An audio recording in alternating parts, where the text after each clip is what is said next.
Baru saja menginjakan kaki di Bali, seorang WNA asal Brasil bernama Yuri Bezerra da Costa langsung berurusan dengan hukum pada Minggu, 13 Juli 2025.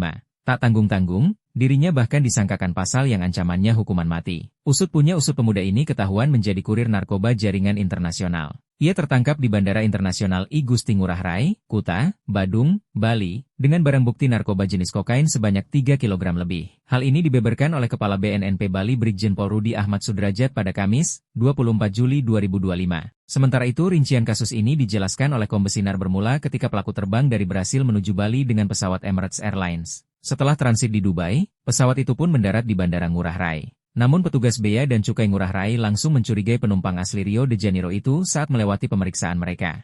Benar saja, dari prosedur pemeriksaan menggunakan mesin X-ray atas barang bawaannya, ditemukan ada 2 buah plastik klip berisi kokain. Modusnya, barang bukti disembunyikan dalam barang bawaan tepatnya pada dinding koper dan ransel. Saat diinterogasi, Yuri mengaku melakukan pekerjaan haram tersebut atas suruhan seseorang bernama Tio Paulo. Aksi ini baru pertama kali ia lakukan. Ia diminta menyerahkan kokain kepada seseorang di Pulau Dewata. Nah, uang yang terdapat dalam koper disebut sebagai upah awal dan biaya operasional. Yuri mengetahui betul bahwa barang yang dibawanya adalah narkoba dan tidak dalam tekanan siapapun. Motif dirinya nekat mengambil pekerjaan ini karena terhimpit ekonomi. Lantaran dia harus mengurus keluarga yang ada di Brasil.